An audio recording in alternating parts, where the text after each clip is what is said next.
Good morning, people of St. Thomas Epiphany. I'm recording this message, this steep spiritual sustenance, much later than when I wanted to. The truth is that I didn't remember that I was on the schedule for today's reflection, and so I missed the deadline. This morning, bright and early at about 4 a.m., God woke me up and stirred me deeply out of dreams and into waking reality. And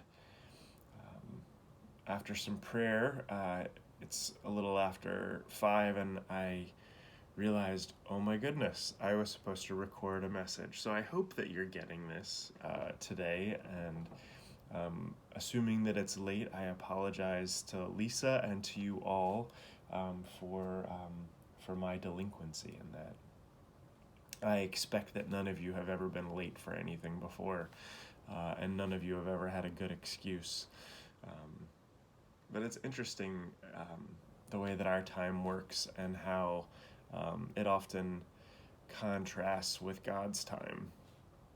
I don't know if you have a sense of what I mean in that, but there's been conversation and debate for a very long time in the church around this tension between kairos and chronos, like our time and God's time. To throw out some Greek terms, it's way too early for that. I had some pretty good excuses for missing the cues that I had to submit this, and this is not about excuses or confession today, but just it helps to frame some of the message that I want to share. I likely many of you know that I am preparing to take vows as a Franciscan later this week. We'll be gathering for a few days in convocation virtually.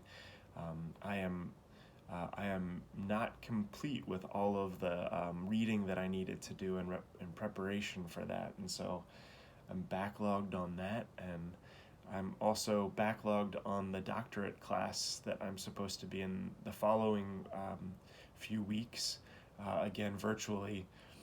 But just all of this life and pandemic has all of my schedule thrown off. I imagine you have some idea of what I mean when I say that. It's just, there's just not enough time, and everything takes longer. It's tough to manage those tensions in our life, and prayer and staying connected to God helps to ground me in that, realizing that I might not know best the timing that I need to live into. In our house, we have a whiteboard calendar that we bought right as the pandemic was breaking. Being that we knew we would be home together a lot, we wanted to make sure that we fleshed out the structure of what our days would look like, and that whiteboard calendar has been a really useful tool for us as we figure out how to structure our days. Things like the daily office that is a beautiful tradition that comes out of our Book of Common Prayer is another profound way to structure your day. We've talked about that before in past SSS reflections, and we have regular offerings for that around evening prayer in Compline during the week.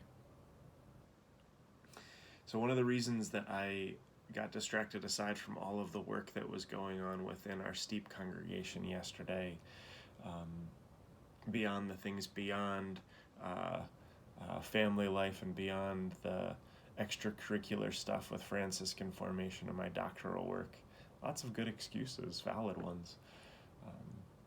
But I woke up yesterday to seeing the picture of a really good friend of mine from seminary, someone that has had a profound impact on my life. His name is Ryan. Ryan was,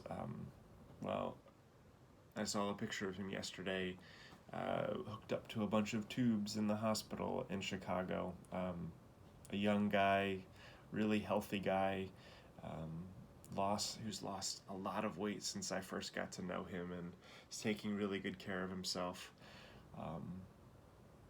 In addition to being a pastor and a teacher, He's also a lacrosse coach, and just a really incredible guy. And seeing the picture of him in the hospital because of what COVID-19 had done to him, I was glad to know that he was in the hospital to be able to get the care that he needed, but I didn't even realize that he'd gotten sick. And just praying for him, but seeing his face really undid me yesterday. And as the day went on, there were lots of challenges that I tried to face into, but I wasn't prepared to find out that that the woman who I would see every day, caring for her grandkids in the townhouse right beside us, 6 feet away, would wave to her at least 5 days a week and have conversations over the guardrail. Her name was Kim, and I found out yesterday that she died very suddenly. Still don't know exactly what transpired there, but just the suddenness of it, the frailty of our human life and existence, and the challenges that we are called to face into in this life as we try to make sense of all the challenges that we face, where we find hope, where we find faith, where we find comfort in the midst of these challenging times. This book that I'm reading for my Franciscan formation, as I said, I'm running late in my completion of it. I didn't get as far as I wanted to, and I wish I'd gotten a little bit further, because this chapter that I was just on the precipice of was on Genesis, the passage from Genesis that I got to preach on Sunday, and then the next chapter was on the Trinity, which was Trinity Sunday. So while I didn't get to those things, I wonder what life would have been like as I preached about those things had I perhaps made it into this chapter, these chapters. I guess I won't know. But I am struck by these profound words as I ponder Francis's life and how he tried to ponder his life on, how he tried to not ponder his life, but pattern his life on that of Jesus. This book was written by Dr. Ilia Delio, and I have not had a chance to meet her, but I hope one day to. She is an amazing theologian and teaches about Francis in ways that I think are so transformative. But she writes that Francis's following of the gospel led not to the denial of suffering, but to the acceptance of it as the deepest sense of human existence. Again, Francis' following of the gospel led not to the denial of suffering, but to the acceptance of it as the deepest sense of human existence. His conversion, Francis's conversion, was centered on Christ in the crib, Christ on the way, and Christ on the cross. Christ in the crib, Christ on the way, and Christ on the cross. The human suffering of God with us explained, illuminated, and justified all human suffering.